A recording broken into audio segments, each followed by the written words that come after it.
Di atas meja kantorku, tergeletak sebuah undangan berwarna gading yang mewah.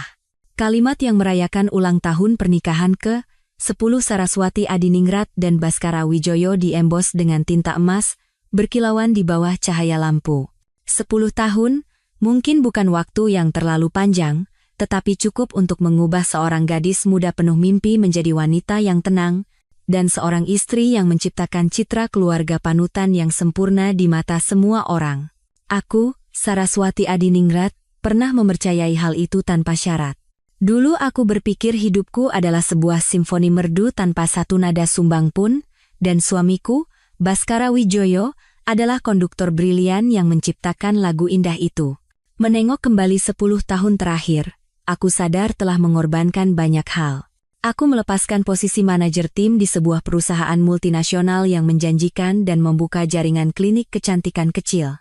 Tujuannya adalah agar aku memiliki lebih banyak waktu untuk keluarga dan menjadi penopang yang kokoh bagi Baskara, yang sedang meniti karier menuju posisi direktur pemasaran di salah satu perusahaan properti terbesar di Indonesia. Teman-temanku mengatakan aku bodoh, menyia-nyiakan bakatku, namun setiap kali aku melihat tatapan bangga dan senyum puas di wajah Baskara, aku merasa semua pengorbananku sepadan. Dia selalu berkata padaku, istriku yang terbaik. Tanpamu, aku tidak akan menjadi seperti sekarang. Kata-kata itu lebih manis dari rayuan apapun di dunia. Pesta perayaan kali ini harus istimewa dan sempurna, sama seperti kehidupan pernikahan kami yang begitu kujaga. Aku memesan convention hall di hotel terbaik di Jakarta, membuat daftar tamu yang lebih dari 300 orang, dan secara pribadi mengurus setiap detail, mulai dari makanan hingga sebotol anggur. Aku ingin semua orang yang datang tidak hanya terpesona oleh kemegahannya, tetapi juga mengagumi dan iri pada cinta kami yang kokoh. Sore itu, setelah menyelesaikan dekorasi bunga dan pulang ke rumah dengan tubuh lelah, Baskara juga baru saja tiba. Dia memegang sebuah kotak beludru berwarna merah tua. Senyumnya masih hangat, tatapannya masih lembut. Dia mendekatiku, dengan lembut menyingkirkan anak rambut yang jatuh di dahiku, dan berkata, "Sayang, kamu pasti lelah sekali. Sibuk mengurus aku dan keluarga sampai lupa merawat diri sendiri. Kamu kurusan." Ketika dia membuka kotak itu, di dalamnya ada sebuah kalung berlian yang menyilaukan. Desainnya berupa dua hati yang saling bertautan. Hadiah ulang tahun di awal. Terima kasih sudah berada di sisiku selama 10 tahun ini.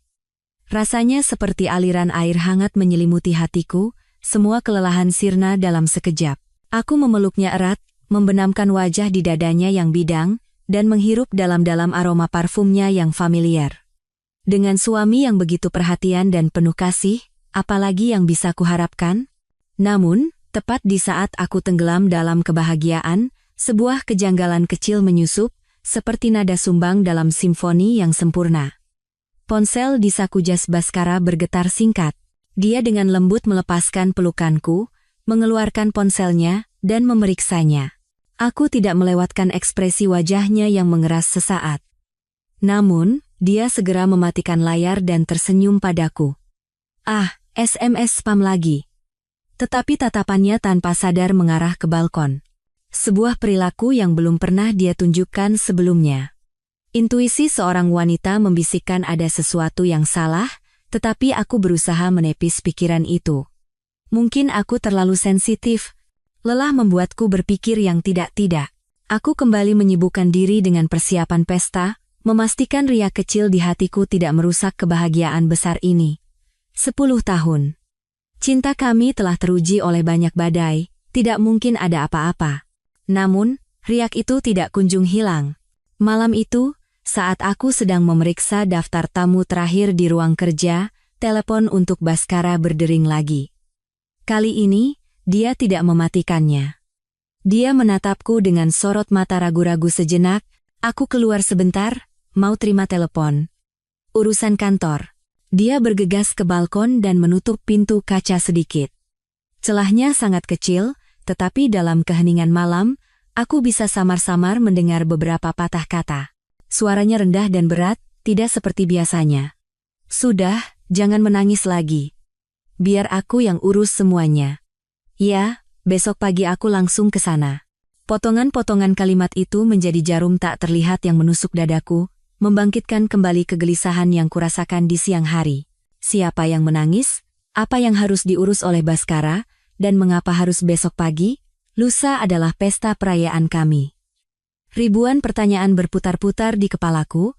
Aku mencoba fokus pada layar komputer, tetapi huruf-huruf itu menari-nari di depan mataku. Beberapa saat kemudian, Baskara masuk. Ekspresinya seperti biasa, bahkan terlihat lebih ceria. Dia mendekat dari belakang dan memeluk bahuku. Belum selesai juga, sayang. Lanjutkan besok saja. Ayo tidur. Kamu terlalu lelah akhir-akhir ini. Aku memutar kursiku dan menatap lurus ke matanya, mencoba mencari jawaban di sana. Ada masalah di kantor? Suaramu terdengar serius tadi. Baskara tertawa. Senyum yang sangat alami, tidak ada sedikit pun kecanggungan. Ah, bukan apa-apa. Klien penting di Surabaya tiba-tiba minta bertemu. Kontrak proyek baru harus diselesaikan, dan sialnya mereka hanya punya waktu besok pagi.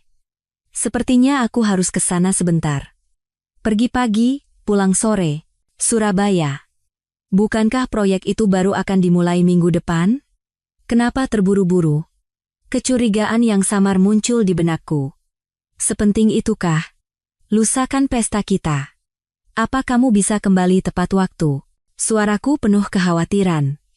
Tentu saja aku akan pulang tepat waktu. Jangan khawatir, sayang. Baskara mencium keningku. Ini kontrak terbesar tahun ini. Ini juga berhubungan langsung dengan promosiku menjadi wakil direktur utama. Kamu juga senang kan kalau suamimu jadi wakil direktur utama? Aku berangkat subuh, selesaikan urusan, lalu langsung naik pesawat kembali. Aku janji sudah tiba sebelum besok malam untuk membantumu melakukan persiapan terakhir. Tunggu saja di rumah baik-baik ya. Penjelasannya sangat masuk akal. Kariernya, promosinya, semua adalah hal yang selalu kudukung. Namun, entah kenapa hatiku tidak tenang. Cara dia menekankan kata wakil direktur utama, sikapnya yang menjadikan ambisinya sebagai alasan, terasa tidak tulus. Tetapi aku tahu, jika aku bertanya lebih jauh, dia akan mengatakan aku tidak mempercayainya, tidak memahami pekerjaannya. Selama 10 tahun, aku selalu menjadi istri yang pengertian. Kali ini pun harus begitu. Aku bangkit, berjalan ke lemari, dan mulai mengeluarkan koper kecilnya. Biar aku siapkan barang-barangmu. Hati-hati di jalan ya. Baskara menatapku dengan ekspresi puas, mungkin karena sikapku yang perhatian. Dia tidak tahu. Saat dia berbohong, sebuah retakan tak kasat mata mulai terbentuk pada lukisan sempurna yang telah susah payah kulukis selama 10 tahun. Retakan yang sangat kecil, tetapi cukup untuk menjadi celah bagi badai paling mengerikan untuk merembes masuk. Aku terus berkata pada diriku sendiri, ini hanya pikiran konyol. Aku hanya terlalu sensitif dan curiga karena kelelahan mempersiapkan pesta besar. Baskara adalah suamiku, pria yang telah bersamaku selama 10 tahun. Tidak mungkin dia menipuku di saat yang begitu berarti ini, bukan? Aku memasukkan kalung berlian ke dalam kotaknya dan menyimpannya jauh di dalam laci meja rias. Hadiah yang seharusnya menjadi simbol cinta abadi itu, kini telah menjadi barang bukti yang menanamkan benih kecurigaan yang tidak nyaman di hatiku. Malam itu, aku berpura-pura tidur lelap di samping Baskara, tetapi kedua mataku terbuka lebar dalam kegelapan. Aku mendengar napasnya yang teratur, mencium aroma parfum maskulinnya yang familiar di bantal, tetapi entah kenapa aku merasa ada aroma lain, aroma yang asing, manis menyengat, dan terasa murahan. Aroma itu seperti hantu tak terlihat, melayang-layang di suatu tempat di kamar ini, dan mengganggu pikiranku. Aku menertawakan diriku sendiri. Apa aku sudah gila? Seorang wanita yang akan merayakan hari jadi yang mewah, dan baru saja menerima hadiah mahal dari suaminya, malah berimajinasi tentang hal yang tidak ada. Aku memejamkan mata, mencoba memaksa diri untuk tidur, berusaha mengusir pikiran-pikiran gila itu. Keesokan paginya, Baskara bangun sangat pagi. Dia mengenakan setelan bisnis yang rapi dan membawa koper kecil yang kusiapkan semalam. Dia mencium keningku dengan ringan dan berbisik, aku berangkat ya, sayang. Jaga rumah baik-baik. Aku akan segera kembali setelah urusan selesai. Aku hanya bergumam dari tenggorokan, mataku tetap terpejam. Aku tidak ingin dia melihat mataku yang lelah, dan lingkaran hitam di bawahnya karena tidak tidur semalaman. Pintu kamar tidur tertutup, disusul suara pintu depan yang juga tertutup. Rumah yang luas ini seketika menjadi sunyi yang menakutkan. Berbaring di tempat tidur yang kosong, hawa dingin merayap di sekujur tubuhku. Aku tidak bisa tidur lagi. Didorong oleh dorongan aneh, aku melompat dari tempat tidur dan menuju ruang ganti. Kemeja putih yang baru saja dilepas Baskara tergantung di kursi. Aku mengambilnya dan membawanya ke hidungku. Dan seluruh tubuhku membeku. Di sana, aroma parfum wanita yang menyengat dan menggangguku semalaman itu ada di sana. Itu bukan imajinasi. Aroma itu menempel sangat tipis di kerah kemejanya, bercampur dengan parfumnya, menciptakan perpaduan yang memuakkan. Tanganku gemetar, dan kemeja itu jatuh ke lantai. Seluruh indraku memasuki siaga tertinggi. Aku mulai menggeledah. Sebuah tindakan yang belum pernah kulakukan sekalipun selama 10 tahun terakhir. Karena aku selalu mempercayainya secara mutlak. Aku memeriksa saku jas yang dipakainya kemarin, saku celananya. Tidak ada apa-apa. Hanya beberapa memo kerja dan sebungkus permen karet. Aku hampir menyerah dan menyalahkan diriku sendiri sebagai istri yang paranoid ketika aku mengangkat dompetnya untuk memasukkannya kembali ke laci, selembar kertas kecil yang terlipat jatuh dari celah slot kartu yang dalam. Itu bukan kartu nama atau memo. Itu adalah struk kartu kredit. Jantungku berdebar kencang. Dengan tangan gemetar, aku membukanya. Struk itu dikeluarkan oleh sebuah restoran Prancis bernama Le Rêve, yang berarti mimpi. Sungguh nama yang romantis sekaligus kejam. Aku tahu restoran itu. Terkenal dengan harganya yang selangit dan privasi yang sempurna, tempat kencan rahasia bagi kalangan atas. Namun, yang membuatku tercengang adalah menu yang tertera di struk, wagyu steak untuk 2 orang, sebotol Chateau Margaux, dan tiramisu untuk berdua. Total tagihannya hampir 10 juta rupiah. Waktu yang tertera di struk adalah pukul 7 malam, 2 hari yang lalu. Tepat di hari ketika Baskara memberitahuku bahwa dia harus lembur karena rapat penting dengan klien dan hanya makan malam seadanya dengan roti. Dia berbohong. Saat istrinya menunggunya dengan cemas di rumah dengan makan malam yang sudah dingin, dia sedang menikmati makan malam romantis dengan orang lain. Air mataku pecah, tetapi aku segera menyekanya. Sekarang bukan waktunya untuk menangis. Aku mengeluarkan ponsel, memotret struk itu dengan jelas, lalu dengan hati-hati melipatnya kembali dan menyelipkannya ke tempat semula. Aku harus tenang. Aku harus bertindak seolah-olah tidak tahu apa-apa. Aku terduduk di lantai yang dingin, bersandar di tempat tidur. Kepalaku pening. Aroma parfum, makan malam romantis, dan kebohongan. Potongan-potongan puzzle yang tersebar kini tersusun menjadi sebuah gambar yang tidak pernah ingin kulihat. Siapa wanita itu? Rekan kerja, klien, atau seseorang yang sama sekali tidak kukenal? Sejauh mana hubungan mereka? Aku tidak ingin berpikir lebih jauh. Bila pisau tajam bernama pengkhianatan terasa mengiris hatiku sepotong demi sepotong, membuatku sesak napas. 10 tahun cinta, 10 tahun kepercayaan, 10 tahun pengorbanan. Apakah semua ini hanya dibalas dengan tipu daya seperti ini? Aku tertawa. Tawa getir dan penuh kebencian menggema di kamar yang kosong. Aku terlalu naif. Terlalu mudah mempercayai cinta yang sempurna. Aku membangun istana di atas pasir, dan kini, dengan satu ombak kecil, segalanya siap runtuh. Tapi tidak. Aku tidak akan membiarkannya runtuh begitu saja. Jika semua yang kubangun adalah sebuah sandiwara, maka aku juga tidak akan menjadi penonton yang diam. Aku bangkit dan masuk ke kamar mandi. Di cermin, terpantul wajahku dengan mata bengkak dan pucat. Aku menyalakan air dingin dan membasuh wajahku, mencoba membersihkan kelemahan dan rasa sakit. Saraswati, sadarlah. Jangan hancur. Kau harus mencari kebenaran. Menghadapinya.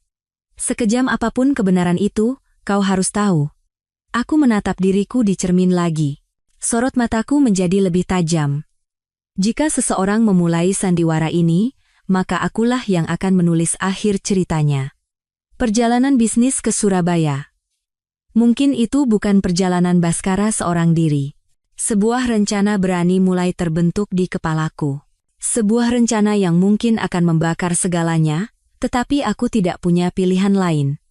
Tekad mengalahkan rasa takut dan sakit. Aku tidak bisa hanya duduk diam di rumah, menunggu dalam penderitaan dan spekulasi. Aku harus melihatnya dengan mataku sendiri. Aku harus mendapatkan bukti yang tak terbantahkan. Hanya dengan begitu aku akan tahu apa yang harus kulakukan selanjutnya. Rencana ini harus dieksekusi dengan sempurna, tanpa meninggalkan jejak apapun yang bisa dicurigai Baskara. Aku mengambil ponsel dan menelepon manajer klinikku. Mbak Rini, tolong batalkan semua jadwalku selama 2 hari ini. Ada urusan mendadak ke Surabaya. Oh, dan tolong pesankan tiket pesawat ke Surabaya. Yang paling cepat ya. Bayar pakai kartu Mbak Rini dulu, nanti kirim infonya, saya langsung transfer. Suaraku tenang dan profesional, tidak menunjukkan emosi apapun. Baik Bu, tiba-tiba sekali. Ada yang perlu saya siapkan? Tanya Mbak Rini, terdengar terkejut. Tidak apa-apa. Ini urusan pribadi. Tolong bilang saja pada klien, ada pakar dari brand kosmetik rekanan kita yang tiba-tiba datang ke Indonesia, jadi saya harus menemuinya langsung untuk negosiasi kontrak lini produk baru. Aku menciptakan alasan bisnis yang sangat masuk akal. Baskara tahu aku berencana memperluas skala klinik. Menemui rekanan adalah hal yang sangat biasa, dan jika suatu saat dia tidak sengaja mendengarnya, dia tidak akan curiga sedikit pun. 15 menit kemudian, informasi penerbangan tiba melalui pesan teks. Penerbanganku berangkat tepat 1,5 jam setelah penerbangan Baskara. Waktu yang cukup aman untuk pergi ke bandara dan tidak berpapasan dengannya. Aku membuka lemari dan mengeluarkan koper kecil, tanganku melewati gaun-gaun mewah, dan setelan kantor yang elegan. Aku tidak memilihnya. Sebaliknya, aku mengeluarkan beberapa potong pakaian berwarna gelap dan sederhana, topi baseball, kacamata hitam besar, dan sepatu kets. Aku harus menjadi orang lain, orang tak terlihat yang bisa berbaur dengan keramaian. Saat berkemas, kenangan perjalanan kami di masa lalu membanjiri pikiranku.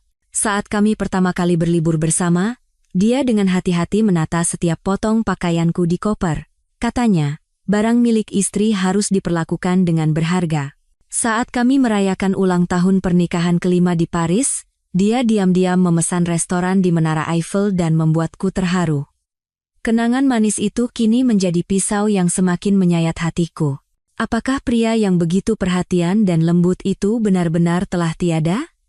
Atau sejak awal, itu hanyalah salah satu dari sekian banyak peran yang dia mainkan? Aku menggelengkan kepala, mengusir bayangan-bayangan itu. Sekarang bukan waktunya untuk lemah. Aku mengenakan mantel, menyeret koper, dan berjalan ke pintu. Sebelum pergi, aku berhenti sejenak di depan foto pernikahan kami yang besar di ruang tamu.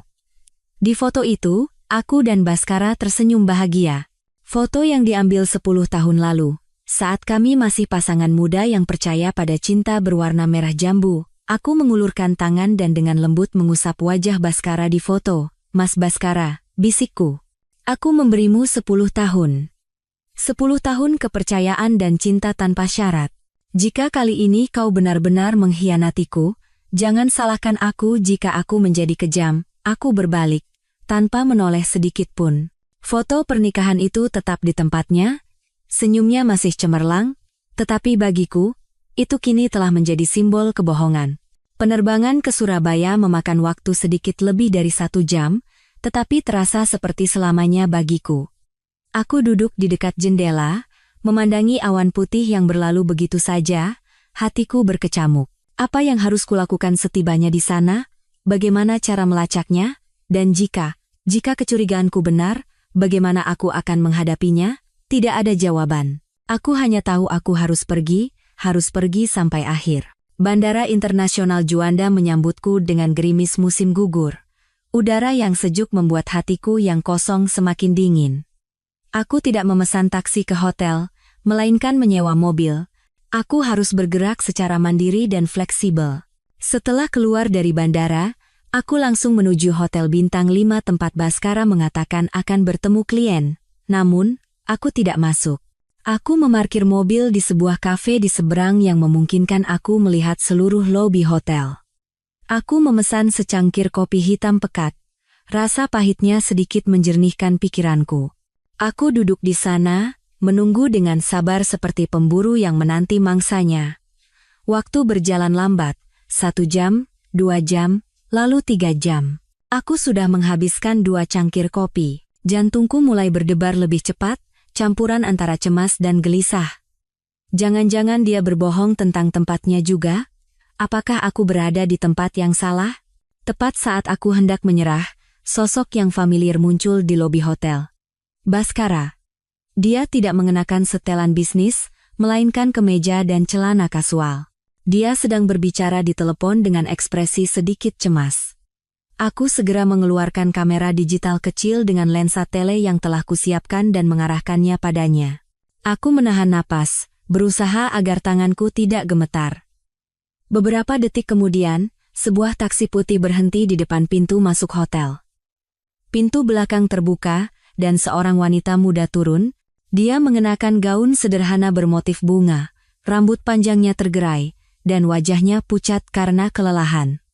Namun, yang membuatku terkejut bukanlah kemunculannya, melainkan tindakan Baskara selanjutnya.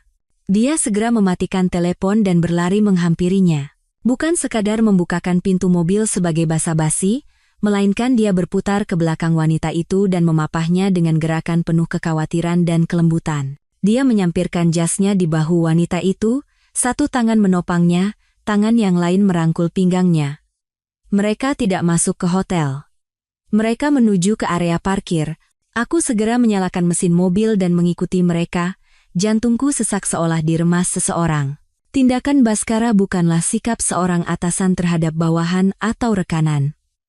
Itu adalah perhatian dan kekhawatiran seorang pria terhadap wanitanya. Mobil Baskara perlahan keluar dari tempat parkir. Aku menjaga jarak aman dan mengikutinya dari belakang. Jalan di depan yang kabur dalam kabut hujan terasa seperti masa depan pernikahanku, berkabut dan tak terlihat jalan keluarnya. Tapi aku harus terus berjalan. Sampai ke ujung jalan itu, untuk memastikan kemana tujuan mereka. Untuk melihat dengan mata kepala sendiri betapa mengerikannya kebenaran yang harus kuhadapi. Audi hitam milik Baskara meluncur di jalanan Surabaya yang basah oleh hujan. Aku mengikutinya dari belakang, menjaga jarak yang cukup. Jantungku berdebar kencang di dalam tulang rusukku. Jalanan yang dilewatinya, tidak ada gedung perkantoran atau pusat perbelanjaan yang terlihat. Dia menuju ke pinggiran kota yang semakin sepi. Rasa cemas di dalam diriku seperti air tanah yang naik, semakin besar seolah siap menelanku kapan saja. Aku telah mempersiapkan skenario terburuk. Bahwa aku akan melihat mereka bergandengan tangan masuk ke sebuah hotel terpencil. Aku pikir aku bisa menahannya. Rasa sakitnya akan berhenti pada tingkat perselingkuhan fisik. Namun, kenyataan jauh lebih kejam dari apapun yang bisa kubayangkan. Mobil Baskara akhirnya berhenti. Tapi tempat itu bukan hotel atau resor romantis. Itu adalah sebuah bangunan putih yang terpencil di pinggir jalan yang sepi, dan di papan nama birunya tertera tulisan yang jelas, Klinik Bersalin Anugrah. Klinik Bersalin. Dua kata itu seperti sambaran petir yang menghantam kepalaku, membuat pikiranku kosong. Kenapa? Kenapa mereka datang ke sini? Aku segera memarkir mobil di sebuah gang kecil di belakang pohon. Dengan tangan gemetar, aku mengangkat kamera. Aku memperbesar lensa semaksimal mungkin, mengarahkannya ke mobil Baskara. Pintu mobil terbuka, Baskara turun lebih dulu. Dia tidak masuk ke dalam, melainkan dengan lembut berputar ke sisi penumpang, membuka pintu, dan membantu wanita muda itu turun. Kondisinya tampak sangat lemah. Langkahnya goyah, satu tangan berpegangan pada bahu Baskara, tangan lainnya memegangi perut bagian bawahnya. Baskara memapahnya, berjalan sangat perlahan.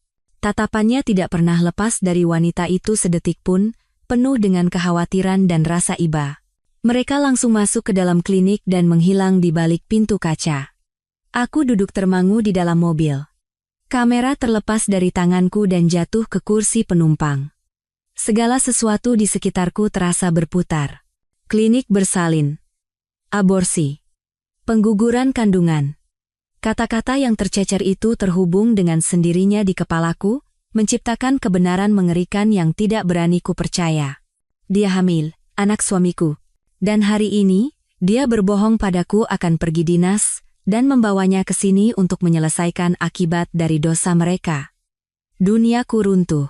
10 tahun kehidupan pernikahan, 10 tahun cinta, semua yang telah kubangun selama 10 tahun, dalam sekejap menjadi sebuah sandiwara murahan dan bahan tertawaan. Aku pikir aku cukup kuat untuk menghadapi segalanya, tetapi kebenaran ini melampaui batas kesabaranku. Rasa sakit menyerang. Bukan sakit fisik, melainkan rasa sakit yang datang dari lubuk jiwa. Rasanya seperti hatiku terkoyak menjadi ratusan keping. Aku membenamkan kepala di setir dan menangis tanpa suara. Tenggorokanku tercekat, tidak ada suara yang keluar, hanya air mata panas dan pahit yang terus mengalir tanpa henti, bercampur dengan tetesan hujan yang menghantam kaca mobil. Kenapa ini terjadi padaku? Apa salahku hingga harus menerima perlakuan seperti ini? Aku telah mendedikasikan karier dan masa mudaku untuk menjadi istrinya, menjadi penopang yang kokoh. Aku mempercayainya secara buta, dan inikah balasannya? Dia punya anak dengan wanita lain. Sebuah nyawa yang pernah ada. Itu berarti hubungan mereka bukan lagi sekadar main-main. Mereka sudah melangkah terlalu jauh. Aku tidak tahu sudah berapa lama aku menangis. Ketika tenggorokanku terasa kering dan kedua mataku bengkak, aku mengangkat kepala. Aku menatap bangunan putih itu. Tempat suamiku sedang berada di sisi wanita lain, merawatnya setelah mereka bersama-sama membuang darah dagingnya sendiri. Rasa mual membuncah dari dalam perutku. Aku membencinya, membenci wanita itu, dan membenci diriku sendiri yang begitu bodoh dan buta. Aku ingin melompat keluar dari mobil, berlari ke dalam sana, dan menghancurkan segalanya. Aku ingin menampar pipi Baskara, dan menunjukkan pada dunia wajah asli pria yang pernah kupuja itu. Namun, akal sehat menahanku. Jika aku membuat keributan sekarang, apa yang akan kudapatkan? Simpati dan cemoohan orang-orang, dan pembelaan tak tahu malu dari Baskara. Dia akan mengatakan wanita itu hanyalah rekan kerja yang sedang kesulitan, dan dia hanya membantunya. Dan di mata semua orang, aku akan menjadi istri yang cemburu buta, seorang pembuat onar. Tidak, tidak bisa begitu. Aku tidak akan membuat diriku serendah itu. Aku menarik napas dalam-dalam, berusaha menenangkan diri. Aku menyeka air mata dan mengambil kamera lagi. Tanganku masih gemetar, tetapi sorot mataku menjadi sedingin bilah pisau. Aku tidak berhenti merekam. Terus merekam dan mendokumentasikan segala sesuatu, sampai ke detail terkecil. Ini bukan lagi bukti untuk menangkap basah perselingkuhan. Ini akan menjadi surat putusan yang akan kujatuhkan pada Baskara, surat dakwaan yang akan mengungkap dosanya. Sekitar 2 jam lebih berlalu, pintu klinik terbuka lagi, Baskara keluar sambil memapah wanita itu. Dia terlihat lebih pucat dan lemah daripada saat masuk. Dia dengan hati-hati mendudukkannya di kursi penumpang, memasangkan sabuk pengaman, lalu kembali ke kursi pengemudi. Sebelum menyalakan mesin, dia mencondongkan tubuhnya dan memberikan ciuman ringan di kening wanita itu. Ciuman yang berisi penghiburan dan kelegaan. Semua adegan itu terekam dengan jelas di lensa kameraku. Mobil mereka perlahan meninggalkan klinik. Aku tidak lagi mengikutinya. Tujuan mereka selanjutnya pasti tempat di mana wanita itu bisa beristirahat. Aku tidak perlu tahu lebih jauh. Apa yang kusaksikan hari ini sudah lebih dari cukup. Aku duduk di mobil, memandangi mobil Baskara yang menghilang di telan hujan. Aku tidak menangis lagi. Sesuatu di dalam diriku telah mati, hancur menjadi debu. Sesuatu itu adalah cinta dan kepercayaan. Namun, dari tumpukan abu itu, sesuatu yang lain lahir, lebih kuat dan lebih dingin. Aku tahu apa yang harus kulakukan sekarang. Sandiwara ini harus terus berlanjut.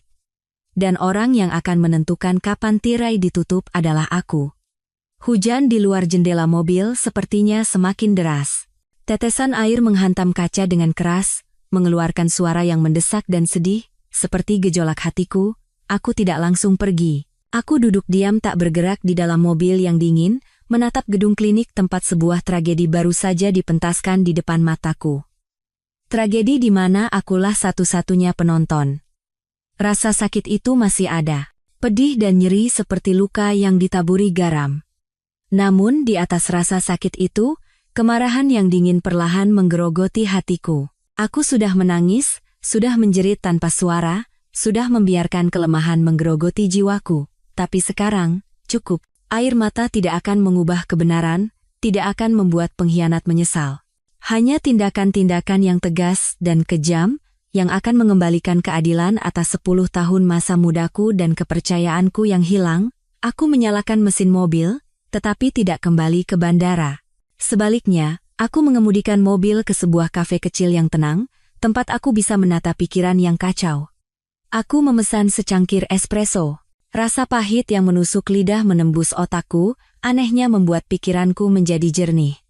Aku duduk di sana, mengeluarkan kamera, dan menonton kembali rekaman yang baru saja kuambil. Setiap gerakan Baskara dan wanita itu, setiap gestur mereka, terekam jelas di layar. Cara dia memapahnya dengan lembut, cara dia menatapnya dengan cemas, dan ciuman penghiburan di keningnya. Setiap frame terasa seperti sayatan pisau, tetapi aku tidak menghindar. Bukan untuk menyiksa diriku sendiri, tetapi untuk menanamkan pengkhianatan ini dalam-dalam di hatiku, untuk menjadikannya bahan bakar dan percikan api yang akan menyulut dendamku. Mereka telah melakukan perbuatan keji bersama-sama. Membuang satu nyawa. Mereka pikir semuanya akan terkubur dalam keheningan, bahwa aku tidak akan pernah tahu. Tapi mereka salah. Aku tidak hanya tahu, aku bahkan punya buktinya. Video ini bukan sekadar bukti perselingkuhan. Ini adalah bukti penipuan yang terencana, bukti kebobrokan moral, dan aku akan menggunakannya. Bukan sekarang, tetapi pada saat yang paling tepat, saat di mana ia bisa menghasilkan daya hancur yang paling besar, aku menyesap kopiku. Rasa pahit menyebar di mulutku, tetapi kepalaku anehnya terasa jernih.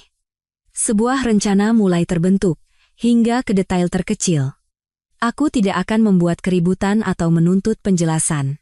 Aku tidak akan memberikan petunjuk apapun pada Baskara bahwa aku tahu segalanya. Aku akan kembali ke Jakarta, kembali ke rumah itu, dan terus memainkan peranku sebagai istri yang bijaksana, wanita bahagia yang menantikan hari jadi pernikahan. Aku akan membiarkannya terus terbuai dalam kepuasan dan rasa aman sebagai seorang pembohong profesional.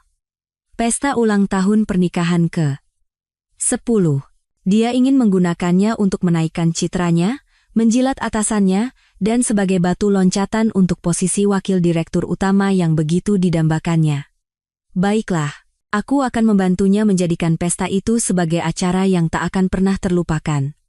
Aku akan menjadikannya panggung terbesar dan termegah, agar sandiwaranya berakhir dengan cara yang paling memalukan dan tragis. Sebuah panggung di mana wajah asli suami panutan, direktur pemasaran yang kompeten, akan terungkap di depan semua tamu, jajaran direksi, rekanan bisnis, dan kedua keluarga besar. Aku ingin membuatnya kehilangan segalanya, tepat di tempat di mana dia yakin akan memiliki segalanya. Aku tersenyum. Senyum dingin yang belum pernah muncul di bibirku selama beberapa tahun terakhir. Air mata telah berhenti, dan di tempatnya, ada tekad sekeras baja. Air mata Saraswati yang lemah telah terkubur di tanah Surabaya ini. Orang yang kembali ke Jakarta adalah orang yang berbeda. Seseorang yang tahu cara berhitung, tahu cara bersabar, dan tahu cara mengambil kembali apa yang menjadi miliknya. Aku mengeluarkan ponsel dan memesan tiket pesawat kembali ke Jakarta sore ini. Aku harus kembali lebih dulu darinya. Aku harus menghapus semua jejak perjalanan ini. Aku tidak akan membiarkan kesalahan sekecil apapun merusak rencanaku. Aku membayar kopi dan meninggalkan kafe. Hujan telah reda, dan sinar matahari yang samar setelah hujan berusaha menembus awan kelabu. Seperti secercah harapan akan keadilan yang mulai tumbuh di hatiku. Aku mengemudikan mobil ke bandara. Tidak ada lagi keraguan atau ketakutan di hatiku. Aku tahu jalan di depan tidak akan mudah. Aku harus hidup dalam kebohongan, harus menghadapi orang yang telah mengkhianatiku setiap hari, dan harus tersenyum sementara badai mengamuk di hatiku. Tapi aku akan melakukannya. Demi 10 tahunku, demi kepercayaanku yang hilang, dan demi anak yang tidak sempat melihat dunia itu. Mereka pantas mendapatkan balasan yang setimpal. Pesawat membawaku meninggalkan Surabaya. meninggalkan rasa sakit dan kebenaran yang kejam. Tapi aku tidak melarikan diri. Aku kembali untuk bertarung. Dan dalam perang ini, aku pasti akan menjadi pemenangnya. Mas Baskara, sandiwaramu akan segera berakhir, dan babak terakhirnya akan kutulis sendiri. Babak terakhir yang penuh air mata. Tapi itu akan menjadi air matamu. Bukan air mataku. Saat pesawat mendarat di Bandara Internasional Soekarno-Hatta, Jakarta menyambutku dengan sinar matahari sore yang cerah. Sinar keemasan tumpah di landasan pacu. Sangat kontras dengan suasana Surabaya yang muram dan hujan. Aku menarik napas dalam-dalam, merasakan udara yang familiar, tetapi hatiku terasa berat. Aku harus cepat pulang. Sebelum Baskara kembali, aku harus kembali ke rumah kami dan memulai sandiwara terbesar dalam hidupku. Aku mengembalikan mobil sewaan, naik taksi, dan langsung menuju rumah. Selama perjalanan, aku terus meyakinkan diriku sendiri. Harus tenang. Sembunyikan semua emosi. Wajahku, sorot mataku, suaraku. Tidak boleh ada sedikit pun yang menunjukkan keanehan. Aku harus menjadi Saraswati yang kemarin. Istri bijaksana yang mempercayai suaminya sepenuhnya, wanita yang tenggelam dalam kebahagiaan mempersiapkan hari jadi yang penting. Ketika aku tiba, rumah yang luas itu masih sepi. Aku menghela napas lega. Masih ada waktu. Hal pertama yang kulakukan adalah menghapus semua jejak. Aku memeriksa ponsel, menghapus riwayat panggilan dengan Mbak Rini, pesan konfirmasi tiket pesawat, dan semua foto struk serta foto Baskara dan wanita itu yang telah kusimpan di folder tersembunyi yang dilindungi kata sandi. Video dari klinik kupindahkan ke sebuah USB kecil dan kusembunyikan jauh di dalam buku tua di ruang kerja. Aku mandi dan mengenakan piyama sutra yang lembut. Aku menyemprotkan sedikit parfum beraroma segar yang sangat disukai Baskara. Aku ingin menghapus bau rumah sakit, bau hujan, dan bau pengkhianatan yang membebaniku. Kemudian, aku turun ke dapur dan mulai menyiapkan makan malam. Aku memasak semua makanan favoritnya. Sop buntut, sate ayam, dan bahkan gado-gado. Aku menata makanan dengan apik di meja makan dan meletakkan vas berisi bunga lili yang harum. Aku ingin menciptakan suasana yang hangat dan nyaman, citra seorang istri yang baik yang menunggu suaminya pulang dari perjalanan dinas. Semuanya harus sempurna, tanpa celah. Sekitar pukul 8 malam, aku mendengar suara mobil Baskara masuk. Jantungku berdebar kencang, tapi aku cepat-cepat menguasai diri. Aku menarik napas dalam-dalam, memasang senyum paling cerah, dan berjalan ke pintu untuk menyambutnya. Perjalanan dinasnya pasti melelahkan ya, kataku dengan suara lembut, sambil mengambil tas kerjanya. Baskara tampak sedikit terkejut dengan sambutanku, tetapi kemudian tersenyum lelah. Iya, sayang. Agak capek, tapi lega karena pekerjaan selesai dengan baik. Dia membungkuk untuk menciumku, tetapi aku dengan cerdik menghindar sehingga bibirnya hanya menyentuh pipiku dengan ringan. Aku tidak tahan dengan sentuhan munafiknya. Aku sudah siapkan makan malam. Semuanya kesukaanmu. Cepat mandi dan makan selagi hangat. Aku masih berbicara dengan suara lembut. Baskara mengangguk dan langsung naik ke atas. Aku berdiri di ruang tamu, memandangi punggungnya. Hatiku sedingin es. Dia benar-benar aktor yang hebat. Tidak ada celah sedikit pun di wajahnya, tidak ada secuil pun rasa bersalah. Jika aku tidak menyaksikannya sendiri, aku pun akan percaya pada penampilannya yang lelah karena pekerjaan. Selama makan malam, aku berusaha bersikap salamiah mungkin. Aku terus menambahkan lauk ke piringnya dan bertanya tentang perjalanan dinasnya. Kontraknya lancar? Kliennya tidak mempersulitkan? Aku menatap lurus ke matanya, mencoba mencari secercah kegugupan. Tapi tidak ada. Baskara menjawab tanpa ragu. Dia mengarang cerita tentang proses negosiasi yang alot, tentang bagaimana dia berjuang meyakinkan mitra bisnisnya. Ceritanya begitu detail, sehingga aku sendiri hampir mempercayainya. Kamu hebat sekali, kataku sambil menuangkan segelas anggur untuknya.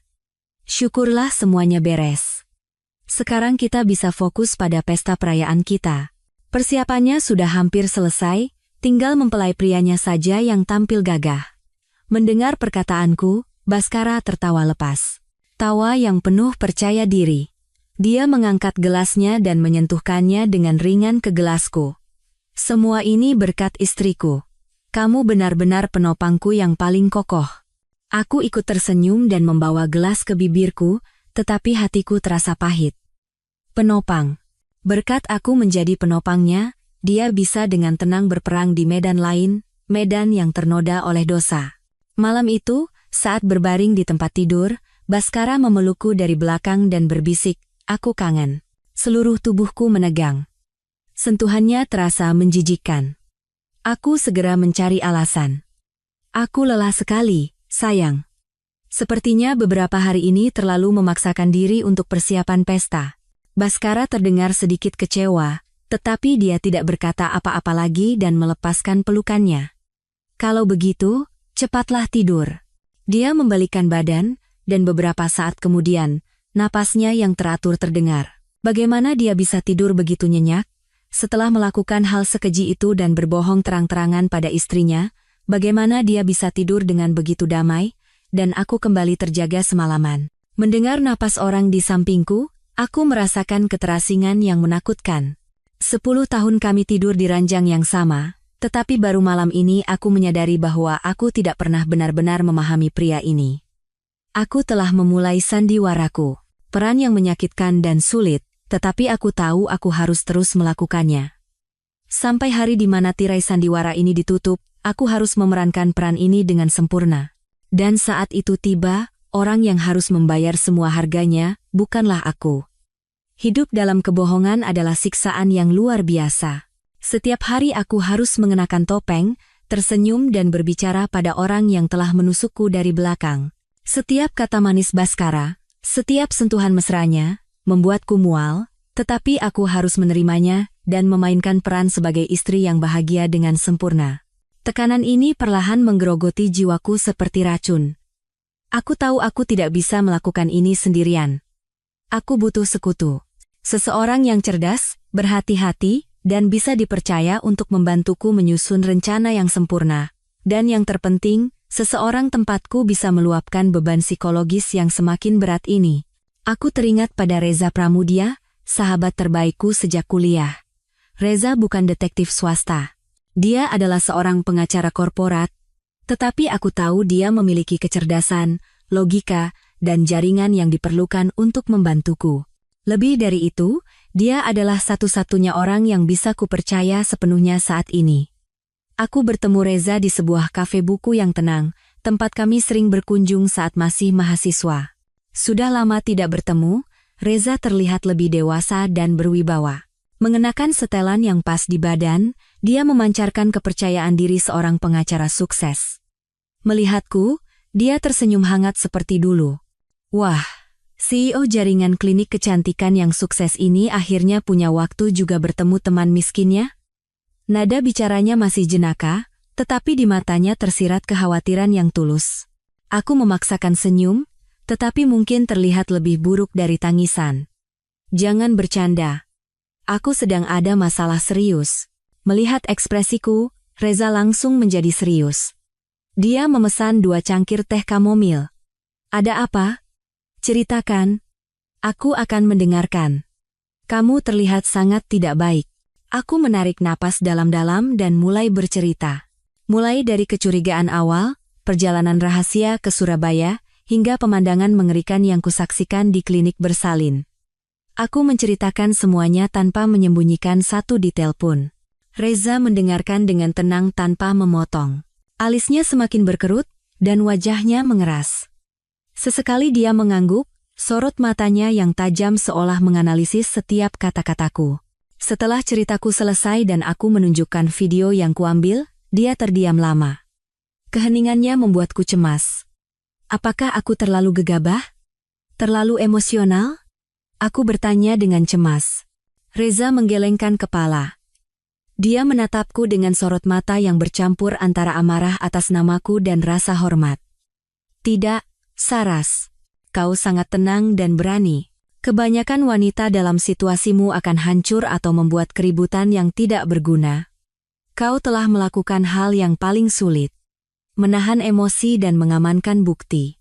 Dia menghela napas dan berkata dengan suara rendah, aku tidak menyangka Baskara orang seperti itu. Di luar selalu terlihat berwibawa dan sangat mencintai istrinya. Lalu sekarang aku harus bagaimana? Tanyaku dengan suara putus asa. Untuk saat ini, teruslah berakting seperti sekarang, kata Reza. Suaranya telah kembali menjadi suara pengacara yang logis. Biarkan dia berpikir kau tidak tahu apa-apa. Semakin dekat hari perayaan, kewaspadaannya akan semakin lengah. Sementara itu, kita harus mengumpulkan bukti tambahan. Bukan hanya masalah emosional, tapi juga masalah keuangan. Masalah keuangan? Tanyaku terkejut. Maksudmu? Saras. Ketika seorang pria berselingkuh, apalagi sampai menghamili selingkuhannya, dia tidak hanya mengkhianati perasaan. Dia pasti menghabiskan banyak uang untuk menutupi perbuatannya dan memberikan kompensasi. Dan uang itu bisa jadi adalah harta bersama kalian, atau bahkan uang perusahaan, analisis Reza. Pernahkah kau memeriksa kondisi keuangan Baskara? Apakah kau tahu persis pemasukan dan pengeluarannya? Aku menggelengkan kepala. Selama 10 tahun, aku tidak pernah ikut campur dalam urusan keuangan Baskara. Aku mempercayainya sepenuhnya. Biaya hidup, biaya sekolah anak jika ada, dan investasi besar, semua manajemen keuangan rumah tangga ku pegang. Baskara hanya mengambil sebagian gajinya untuk uang saku. Aku selalu berpikir dia adalah orang yang tidak terlalu peduli dengan uang. Itulah kesalahan terbesarmu, kata Reza. Kepercayaan butamu memberinya kesempatan. Sekarang kita harus mencari tahu. Aku akan minta tolong temanku yang ahli dalam investigasi keuangan. Apakah kau bisa mendapatkan nomor rekening, informasi bank, dan kartu kredit Baskara? Aku mengangguk. Informasi itu semua aku tahu, bagus. Serahkan itu padaku, kata Reza, dan satu hal lagi. Kita harus mencari tahu siapa wanita itu, yang namanya Rania. Identitasnya, latar belakang keluarganya, hubungan sosialnya. Kenali musuhmu, maka kau akan memenangkan pertempuran. Tapi bagaimana cara menyelidikinya? Tanyaku cemas. Jangan khawatir, Reza tersenyum percaya diri. Dunia ini sempit. Apalagi di era media sosial seperti sekarang, dengan satu nama dan beberapa informasi dasar, tidak ada yang tidak bisa ditemukan. Percakapan dengan Reza seperti obat penenang yang kuat. Aku tidak lagi merasa sendirian atau putus asa. Aku memiliki sekutu yang kuat dan otak yang tajam di sisiku. Kami duduk sejenak, menyusun rencana ke depan secara detail. Aku akan terus memainkan peranku dan dengan cerdik mengumpulkan dokumen, struk, dan bukti-bukti terkait keuangan. Reza akan bertanggung jawab atas investigasi di belakang layar. Semua informasi akan kami komunikasikan melalui aplikasi pesan yang aman. Saat meninggalkan kafe, hatiku terasa lebih mantap. Badai masih di depanku, tetapi aku bukan lagi perahu kecil yang rapuh. Aku memiliki seorang kapten dan navigator yang akan menunjukkan jalan. Dan kami akan bersama-sama mengarungi badai ini. Bukan untuk mencapai pelabuhan yang tenang, tetapi untuk menciptakan tsunami besar yang akan menelan orang yang berani mengkhianatiku. Setelah bertemu Reza, aku mulai bergerak lebih hati-hati dan cermat. Sandiwara istri bahagiaku begitu sempurna hingga terkadang aku sendiri merinding. Aku masih menyiapkan sarapan untuk Baskara, menyetrika kemejanya hingga licin, dan melepas serta menyambutnya pulang kerja dengan senyuman. Namun, di balik senyuman itu, di balik sentuhan lembut itu, tersembunyi perhitungan yang dingin. Aku mulai memperhatikan detail-detail terkecil. Ponsel Baskara, yang sebelumnya tidak pernah kusentuh, kini menjadi target pertamaku.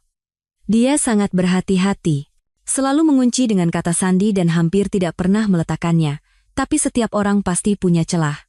Kesempatan datang pada suatu malam saat Baskara sedang mandi. Dia meninggalkan ponselnya di meja kerja di kamar tidur. Jantungku berdebar kencang. Aku tahu waktuku tidak banyak.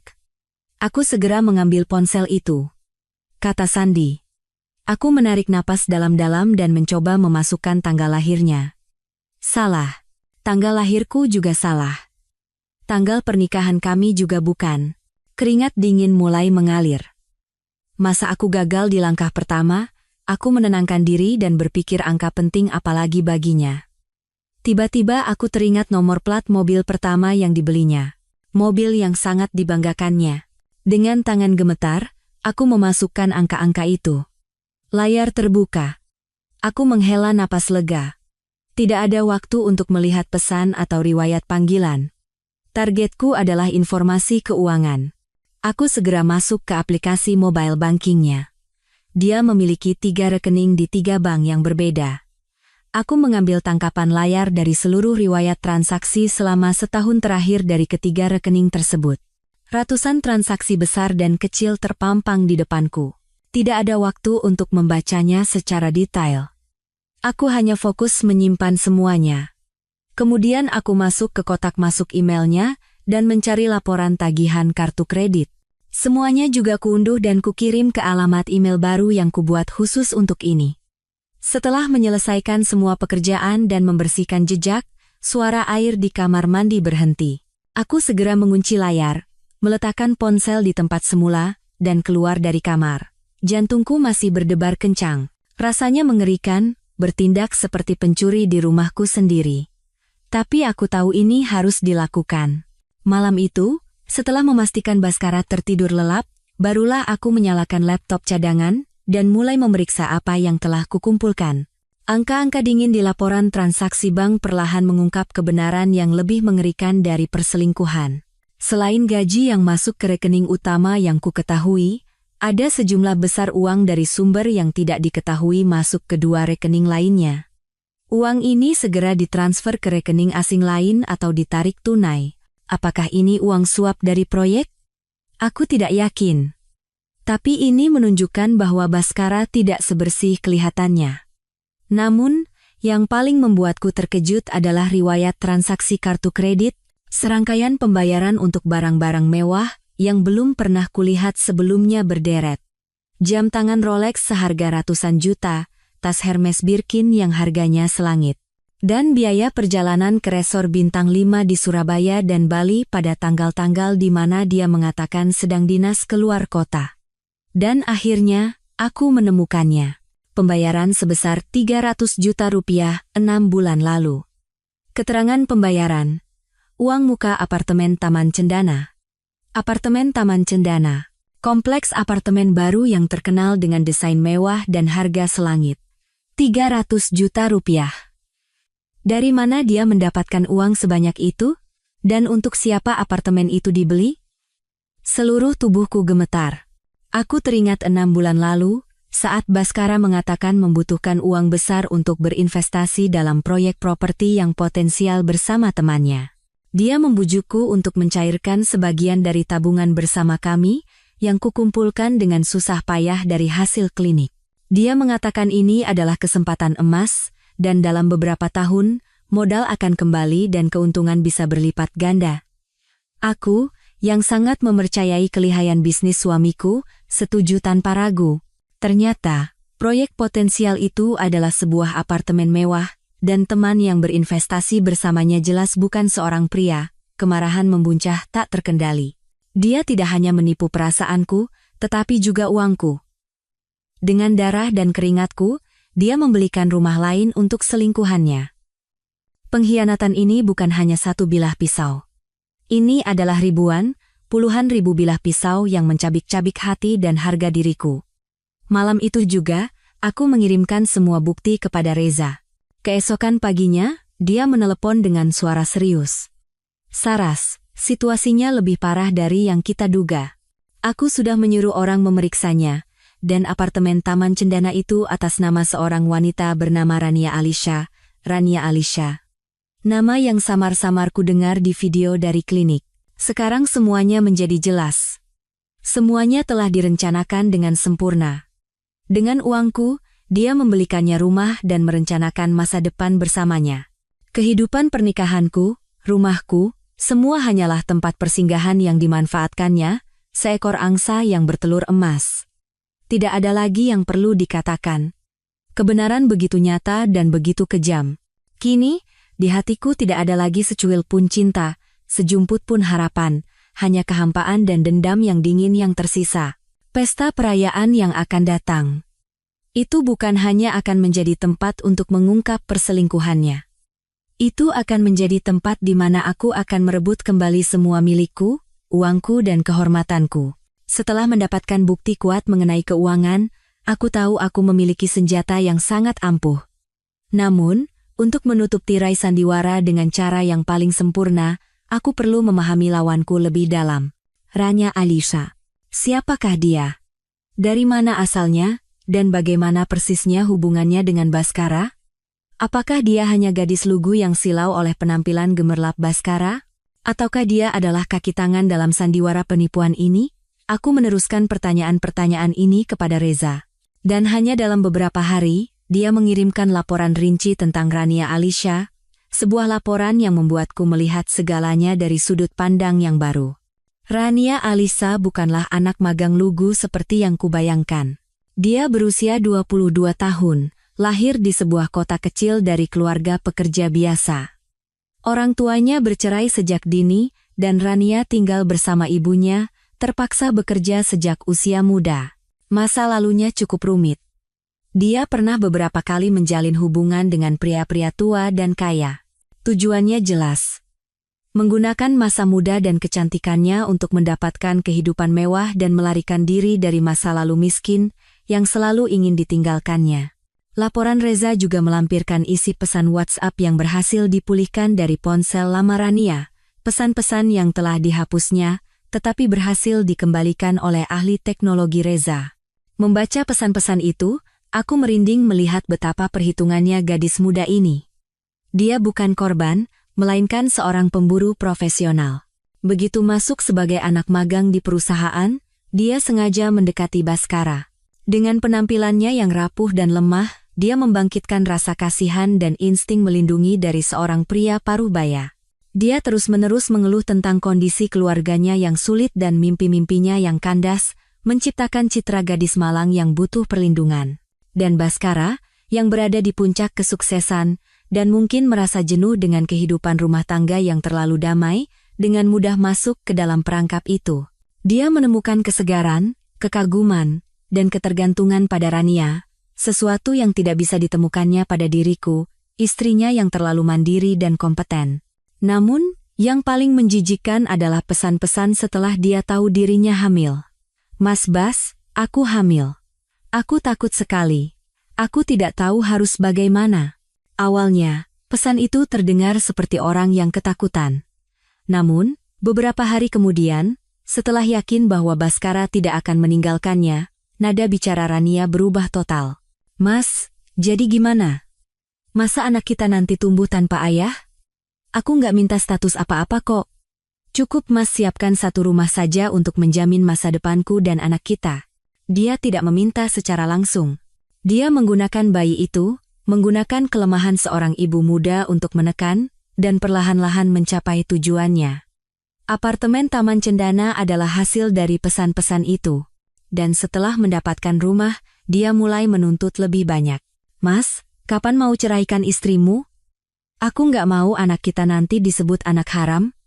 Katanya cinta sama aku dan anak kita, tapi kenapa nggak bisa kasih status yang jelas? Pesan-pesan itu menjadi semakin mendesak, dan nada lembutnya berubah menjadi keluhan dan tuntutan. Apa Mas masih cinta sama istrimu? Atau Mas takut kehilangan karier yang sudah dia bantu bangun? Kalau Mas nggak punya keberanian untuk melepaskan, lebih baik aku saja yang. Sampai di sini, aku menyadari bahwa keguguran itu mungkin bukanlah kecelakaan yang tidak disengaja. Itu bisa jadi bagian dari rencana Rania. Ketika Baskara masih ragu untuk bercerai, dia mengeluarkan kartu terakhirnya.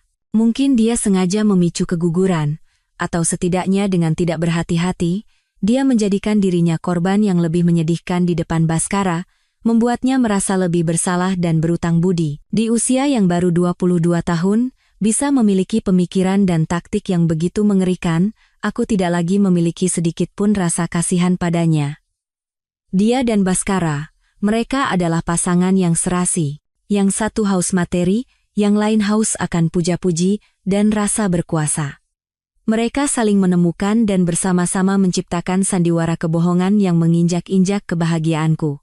Aku mengirimkan laporan ini kepada Reza dengan menambahkan pesan. Aku sudah tahu pasti siapa lawanku. Sekarang saatnya mempersiapkan sandiwara terakhir. Reza langsung menelepon. Saras, apa kau benar-benar akan sejauh ini? Semuanya sudah jelas. Dengan bukti-bukti ini, kau pasti akan menang mutlak dalam gugatan cerai. Tidak perlu memperbesar masalah, kan? Suara Reza terdengar khawatir. Aku mengerti kekhawatirannya.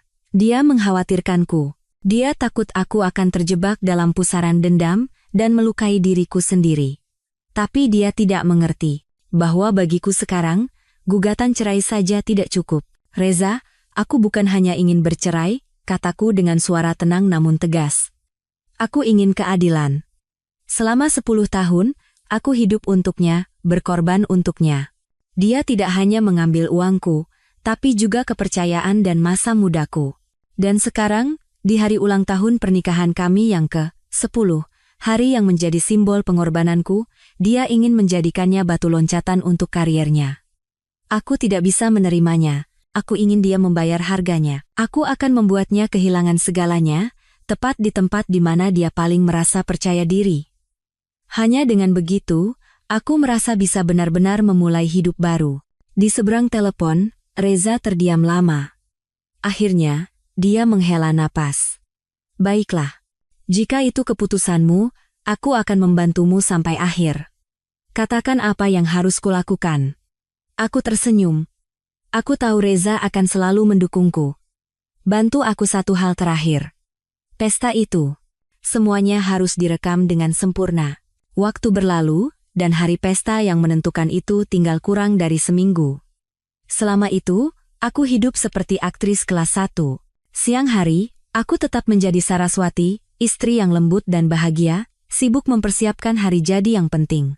Bersama Baskara, kami mencoba kembali gaun dan setelan yang dibuat khusus, memutuskan menu final, dan mengirimkan undangan terakhir bersama-sama. Setiap tindakanku penuh dengan kegembiraan dan antisipasi. Baskara sepenuhnya tertipu. Dia tidak curiga sedikit pun, malah terharu dan puas dengan perhatianku. Dia sering memelukku dan berbisik manis, memang istriku yang terbaik. Kalau ada kamu, aku tidak khawatir apa-apa. Setiap kali itu terjadi, aku hanya tersenyum. Kepahitan dan penghinaan yang tersembunyi di balik senyuman itu hanya aku yang tahu. Alasan dia tidak khawatir apa-apa adalah karena aku telah menyiapkan akhir yang luar biasa untuknya. Sementara itu, di belakang panggung, aku dan Reza bergerak tanpa henti. Rencana harus disiapkan dengan sangat detail dan cermat. Video yang akan ditayangkan di pesta akan menjadi sorotan utama dan bom paling kuat. Aku bekerja seharian dengan seorang ahli video yang diperkenalkan Reza untuk mengedit video tersebut. Kami tidak hanya menyatukan foto-foto, tetapi menciptakan sebuah cerita dengan awal, puncak, dan akhir. Awalnya adalah momen-momen bahagia antara aku dan Baskara selama 10 tahun terakhir. Perjalanan bersama, tawa, pelukan. Musik latarnya adalah balada yang manis dan romantis. Tujuannya adalah untuk memberikan efek kejut dan kontras yang lebih besar kepada semua orang ketika kebenaran terungkap. Setelah video bahagia itu berakhir, layar akan tiba-tiba menjadi hitam. Kemudian, video yang diambil di klinik bersalin akan muncul. Tanpa musik apapun, hanya suara hujan yang dingin dan suara mentah dari kenyataan. Pemandangan Baskara yang dengan lembut memapah Rania, ciumannya di kening. Semuanya akan diputar dengan sangat lambat dan jelas. Dan percakapan WhatsApp mereka akan disisipkan sebagai subtitle, tuntutan Rania, janji Baskara. Terakhir, video akan diakhiri dengan foto surat perjanjian jual beli apartemen Taman Cendana, dan struk hadiah-hadiah mahal. Semuanya akan terungkap tanpa bisa disangkal, tapi video saja tidak cukup. Reza memberitahuku, kita harus memastikan tidak ada seorang pun yang akan membela Baskara. Terutama Pak Dirgantara, presdir perusahaannya. Aku tahu Baskara sangat disukai oleh presdirnya dan dia juga mengundangnya sebagai tamu kehormatan di pesta ini. Lalu bagaimana caranya? Tanyaku. Kita harus mengirimkan hadiah untuk beliau. Reza tersenyum penuh arti, sebuah hadiah yang tidak bisa ditolak. Sesuai saran Reza, aku menyiapkan sebuah map khusus hanya untuk Pak Dirgantara. Di dalamnya tidak hanya berisi file video, tetapi juga laporan rinci tentang identitas dan masa lalu Rania, dan yang terpenting, Bukti-bukti suap yang diterima Baskara dari perusahaan subkontraktor. Hasil penyelidikan orang suruhan Reza mengungkapkan bahwa Baskara telah menggunakan jabatannya untuk mengambil cukup banyak uang dari proyek. Ini bukan lagi masalah moral pribadi. Ini adalah tindakan kriminal yang melanggar hukum dan peraturan perusahaan. Tidak ada presidir yang mau mengangkat orang dengan rekam jejak sekotor ini menjadi wakil direktur utama, kata Reza. Map ini akan diserahkan langsung oleh seorang pelayan khusus ke tangan beliau tepat sebelum video ditayangkan. Begitu beliau selesai membacanya, semuanya sudah diputuskan. Segalanya tampak telah disiapkan dengan sempurna. Namun, saat itu, terjadi sebuah insiden tak terduga yang hampir merusak seluruh rencanaku. 2 hari sebelum pesta, saat aku sedang bekerja di klinik, sebuah nomor tak dikenal meneleponku. Aku hampir tidak mengangkatnya, tetapi sesuatu mendorongku untuk menekan tombol jawab. Halo, apakah ini dengan Ibu Saraswati?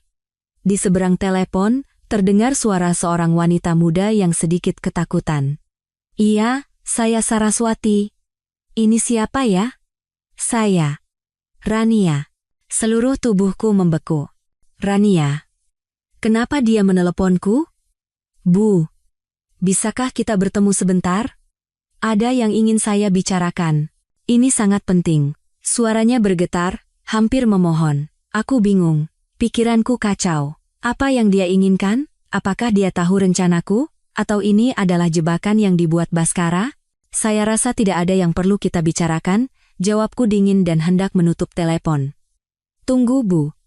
Rania hampir berteriak. Tolong. Hanya 15 menit. Ini menyangkut Ibu dan Mas Baskara. Saya janji tidak akan lama. Saya sekarang ada di The Corner Cafe, tepat di seberang klinik Ibu. Aku ragu. Di satu sisi, aku tidak ingin terlibat dengannya, tetapi di sisi lain, rasa penasaran dan firasat buruk mendorongku. Jika aku menolak, aku mungkin akan kehilangan informasi penting. Akhirnya, aku memutuskan untuk menghadapinya. Baiklah, 15 menit. Saya ke sana sekarang. Aku menutup telepon dan dengan hati penuh curiga, memberitahu Reza tentang pertemuan mendadak ini. Reza juga terdengar khawatir. Hati-hati, Saras. Bisa jadi itu jebakan.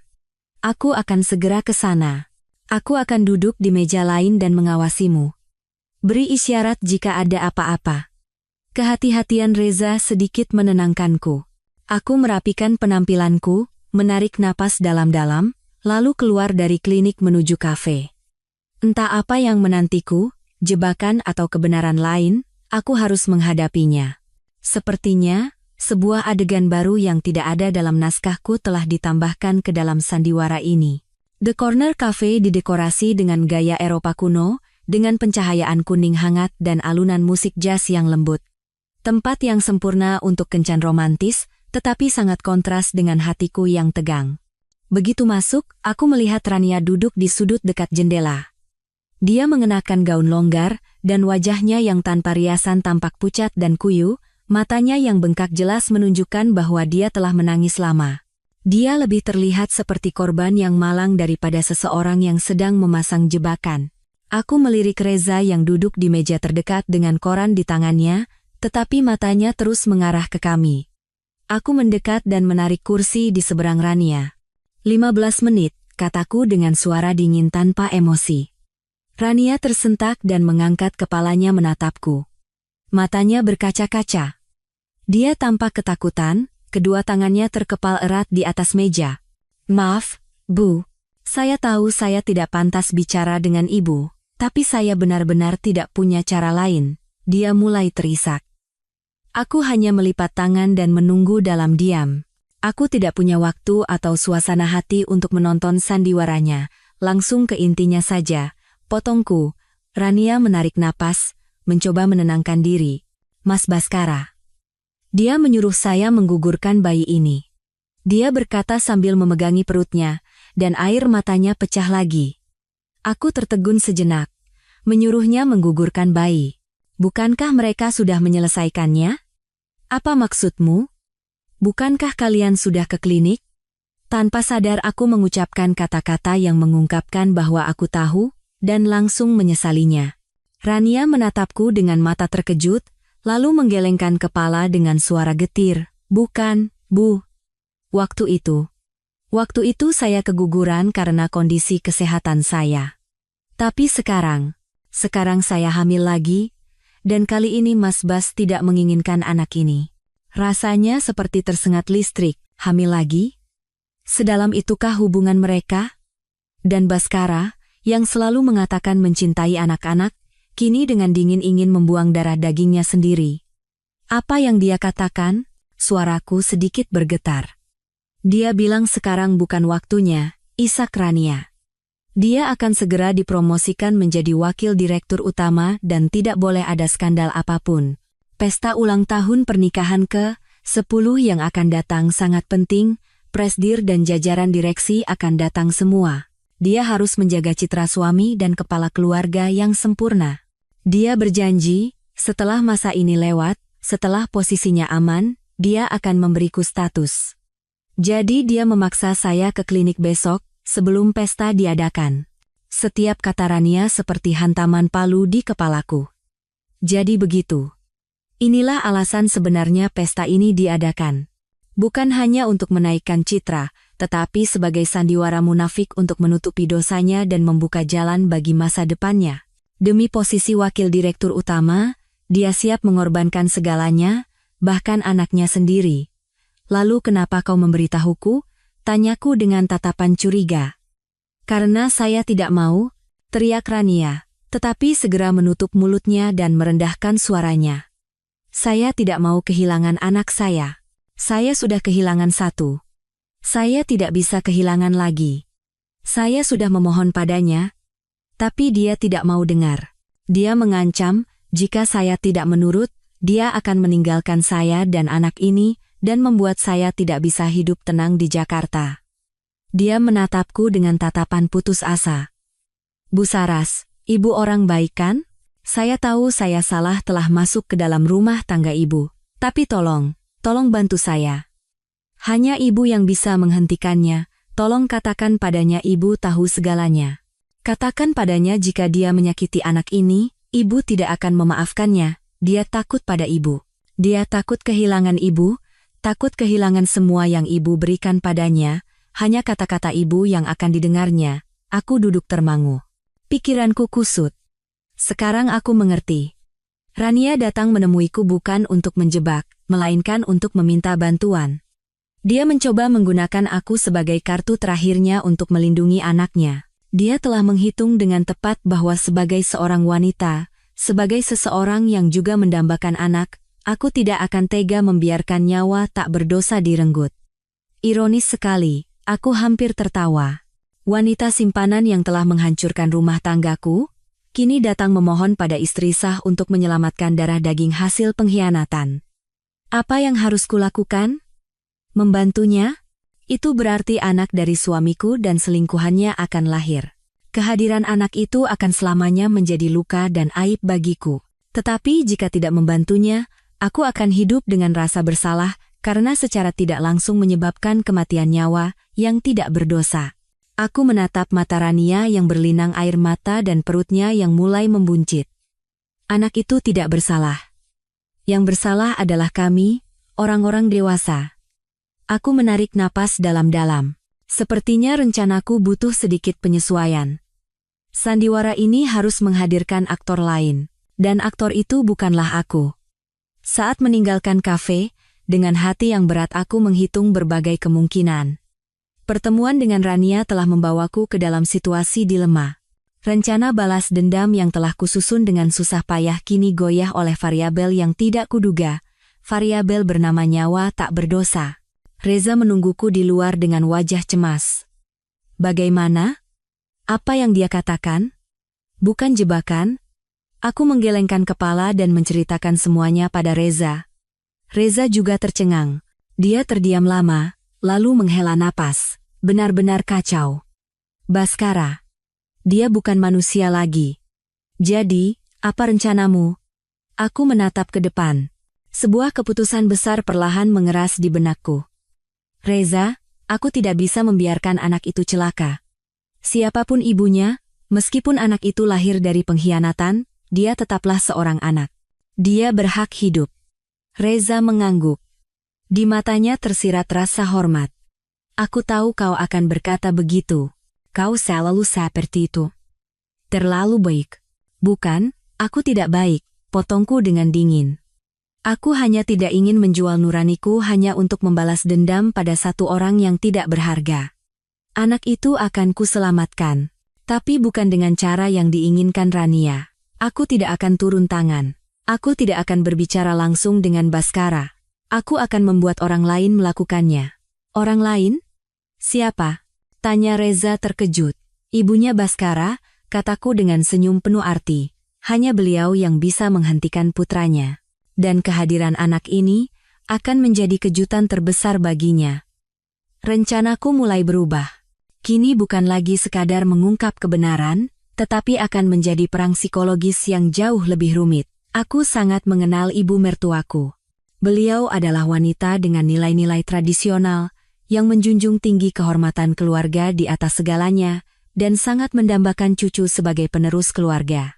Selama 10 tahun aku dan Baskara belum memiliki anak, itu selalu menjadi kekhawatiran terbesarnya. Dia berkali-kali menyarankanku untuk memeriksakan diri, mengatakan bahwa garis keturunan keluarga ini tidak boleh putus. Sekarang, jika dia tahu bahwa putranya tidak hanya berselingkuh, tetapi juga punya anak di luar nikah, dan bahkan berniat membuang darah dagingnya sendiri, bagaimana reaksinya? Kekecewaan, kemarahan, dan mungkin rasa bersalah karena gagal mendidik putranya. Semua emosi itu akan menjadi pukulan telak bagi wanita yang begitu bangga dengan keluarganya itu. Aku menceritakan rencana baruku pada Reza. Dia tampak sangat tertarik, 2 burung dengan 1 batu. Menyelamatkan anak itu dan mengguncang internal keluarganya. Cerdas sekali. Lalu bagaimana caranya agar ibu mertuamu secara tidak sengaja mengetahui fakta ini? Tanya Reza. Serahkan padaku, kataku. Sore itu, dengan menggunakan ponsel sekali pakai, aku mengirimkan sebuah pesan teks anonim kepada ibu mertuaku. Isinya sangat singkat.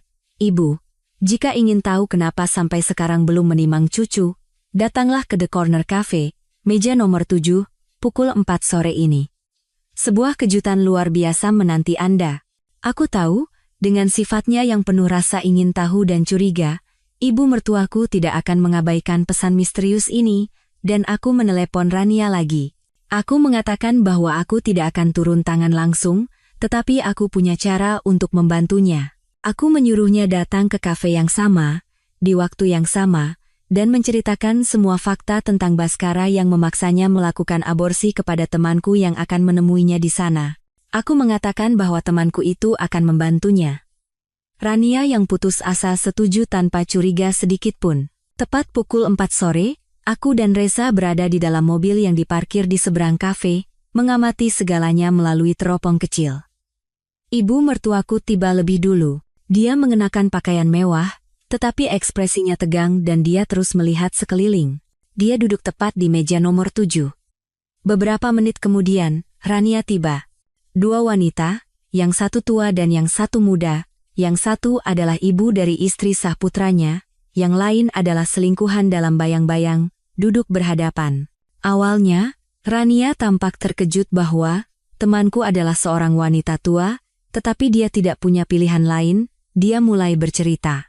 Awalnya ragu-ragu, tetapi kemudian semakin terbawa oleh rasa sakit hati dan kesedihan.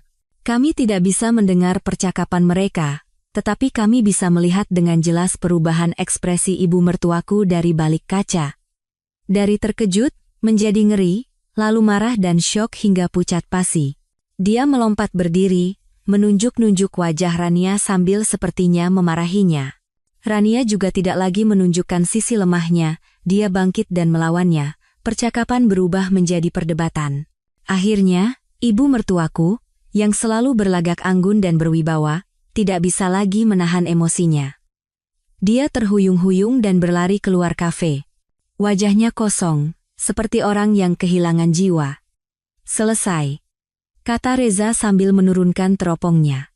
Bom pertama sudah meledak. Aku memandangi punggung ibu mertuaku. Tidak ada rasa puas di hatiku. Hanya ketenangan yang dingin. Ini baru permulaan, Bu. Mimpi buruk keluarga Anda baru saja dimulai. Hari pesta ulang tahun pernikahan ke-10 kami akhirnya tiba. Convention Hall Hotel dihias megah seperti istana. Lampu kristal yang menyilaukan, dekorasi bunga segar yang besar, dan alunan musik merdu dari kuartet gesek menciptakan suasana mewah dan agung. Para tamu, yang terdiri dari tokoh-tokoh terkemuka dari dunia bisnis dan politik, saling bersulang sampanye dan mengucapkan selamat. Semua mata tertuju pada kami, aku dan Baskara, sang protagonis pesta, simbol kesuksesan dan kebahagiaan. Aku mengenakan gaun berwarna anggur yang dirancang dengan indah. Kalung berlian hadiah dari Baskara berkilauan di leherku, tetapi tidak mampu menutupi dinginnya sorot mataku. Aku berdiri di samping Baskara, menggandeng lengannya, dan membalas senyuman para tamu. Aku memainkan peran sebagai istri yang bangga dan puas dengan sempurna. Baskara juga sama. Mengenakan setelan mahal dari Italia, dia terlihat tampan dan percaya diri. Dia sepertinya tidak tahu sama sekali bahwa ibunya, setelah bertemu Rania, telah murka padanya. Dia juga tidak tahu bahwa senyum bahagianya saat ini terlihat menjijikkan di mataku. Saat pesta mencapai puncaknya, pembawa acara mengundang kami ke atas panggung. Lampu sorot menyorot kami, dan ratusan pasang mata tertuju pada kami. Baskara mengambil mikrofon lebih dulu. Dia menatapku dengan tatapan penuh cinta dan memulai pidatonya. Dia berbicara tentang 10 tahun terakhir, tentang kesulitan yang telah kami lalui bersama. Dia memujiku sebagai istri yang luar biasa, penopang yang kokoh, dan sumber dari semua kesuksesannya. Tanpa Saraswati, tidak akan ada Baskara Wijoyo seperti sekarang, katanya dengan suara yang dibuat seolah-olah terharu. Tepuk tangan meriah membahana di seluruh ruangan. Banyak wanita menatapku dengan mata penuh iri dan kagum. Ayah dan ibu mertuaku yang duduk di barisan depan juga bertepuk tangan, tetapi senyum mereka sangat canggung. Mereka juga sedang memainkan sandiwara keluarga bahagia. Hanya orang tuaku yang menatapku dengan tatapan cemas. Mereka sepertinya tidak mengerti mengapa aku mengundang mereka ke pesta yang penuh kemunafikan ini. Setelah pidato Baskara selesai, giliranku tiba. Aku mengambil mikrofon darinya. Aku memandang sekeliling. Tatapanku berhenti pada Pak Dirgantara, presdir perusahaannya, yang duduk di meja VIP. Dia tersenyum padaku dan mengangguk. Aku tahu bahwa pelayan khusus Reza baru saja menyerahkan map itu padanya dan dia sudah membacanya. Aku menarik napas dalam-dalam dan tersenyum sangat cerah dan memesona. Para tamu yang terhormat, kedua keluarga, dan teman-teman tercinta. Saya sangat tersentuh dengan kata-kata suami saya. Aku memulai dengan suara yang jernih dan manis, 10 tahun. Sebuah perjalanan panjang yang penuh kenangan. Suami saya selalu menjadi suami yang luar biasa dan pria teladan bagi saya. Karena itu, untuk membalas cintanya dan merayakan 10 tahun kami, saya telah menyiapkan sebuah hadiah istimewa. Sebuah video singkat yang berisi momen-momen paling berkesan dalam perjalanan cinta kami. Saya harap kita semua bisa menikmatinya bersama. Aku memberi isyarat pada tim teknis. Lampu ruangan meredup, dan semua mata tertuju pada layar besar di atas panggung. Semua orang menahan napas, menunggu. Video dimulai. Sesuai skenario, foto-foto bahagia kami ditampilkan dengan iringan musik latar yang manis. Foto pernikahan, foto liburan, senyuman yang tak terhitung jumlahnya. Terdengar bisikan kekaguman dari para tamu. Baskara berdiri di sampingku, merangkul pinggangku dengan ekspresi bangga. Dia pikir ini adalah kejutan romantis yang kusiapkan untuknya. Tetapi kemudian, musik tiba-tiba berhenti, dan layar menjadi hitam. Seluruh ruangan bingung. Baskara juga menoleh padaku dengan tatapan heran. Ada masalah, sayang. Aku tidak menjawab, hanya tersenyum tipis. Tepat pada saat itu, layar kembali menyala. Tapi bukan foto bahagia, melainkan pemandangan jelas dari depan klinik bersalin anugerah. Tidak ada musik latar. Hanya suara hujan yang dingin dan suara klakson mobil, seluruh ruangan membeku. Semua orang menahan napas. Dan video Baskara yang dengan lembut memapah Rania masuk ke klinik muncul dengan sangat jelas. Senyum di bibir Baskara membeku. Dia melepaskan tangannya dari pinggangku, dan wajahnya mulai berubah. Video terus menampilkan adegan Baskara mencium kening Rania dalam gerakan lambat. Dan pada saat yang sama, percakapan WhatsApp mereka muncul diperbesar di layar. "Mas, jadi gimana? Masa anak kita nanti tumbuh tanpa ayah? Sabar ya, setelah masa ini lewat, aku akan memberimu status, aku janji." Suara gemuruh seperti sarang lebah yang pecah mulai terdengar. Tatapan kagum dan iri berubah menjadi tatapan ngeri, siok, dan hinaan yang tertuju pada Baskara. Ayah dan ibu mertuaku yang duduk di bawah, wajahnya pucat seperti kertas. Ibu mertuaku menunjuk ke panggung dengan tangan gemetar, tidak bisa berkata-kata. Video belum berakhir. Adegan terakhir adalah surat perjanjian jual beli apartemen Taman Cendana atas nama Rania Alicia dengan jumlah uang muka 300 juta rupiah yang dilingkari dengan warna merah.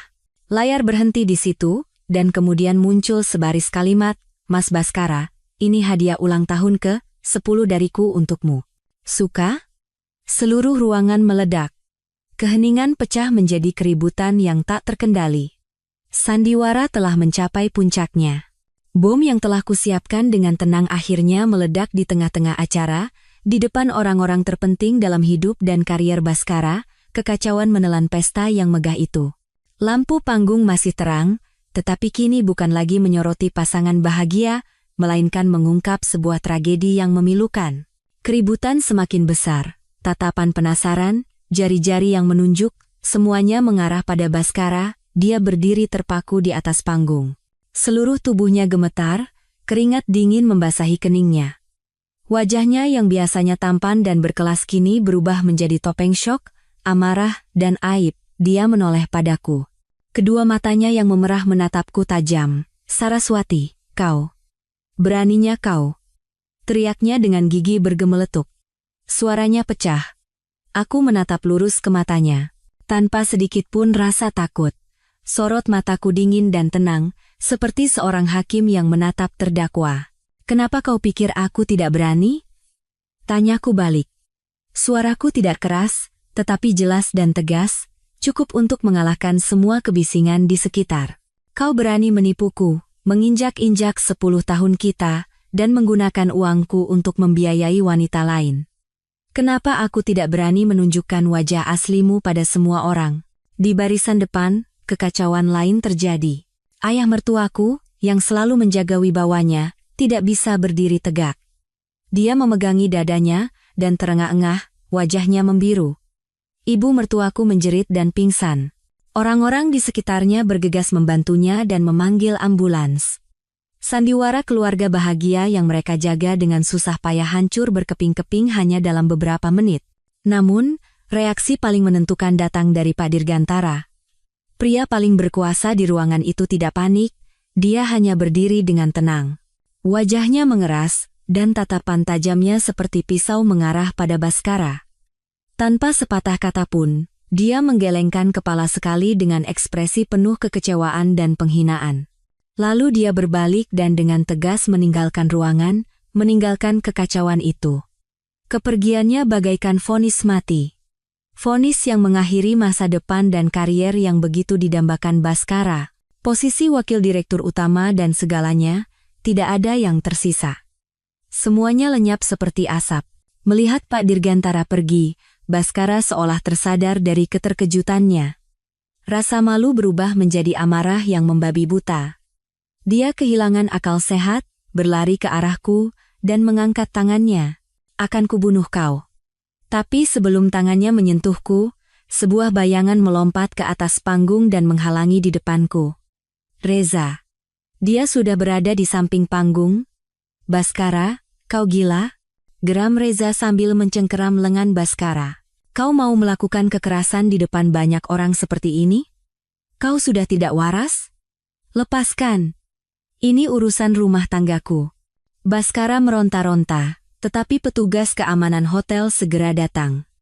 Mereka dengan cepat melumpuhkan Baskara dan menyeretnya turun dari panggung. Dia terus memberontak dan memaki-maki seperti binatang buas yang terperangkap.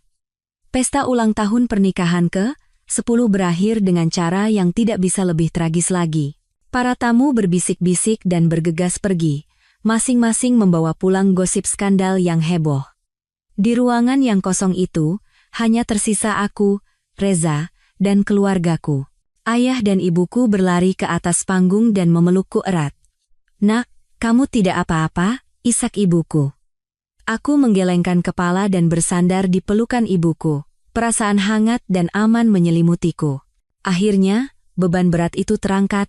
"Aku tidak apa-apa, Bu. Semuanya sudah berakhir." Ayah menatapku dengan tatapan kasihan sekaligus bangga. Dia hanya menepuk bahuku dengan ringan. Aku tahu ayah mengerti dan mendukung keputusanku. Setelah situasi sedikit terkendali, kami pindah ke ruang tunggu terpisah. Barulah di sana aku bisa duduk dan menghela napas panjang. Pertempuran terbesar telah berakhir, tetapi aku tahu proses hukum yang rumit masih menanti.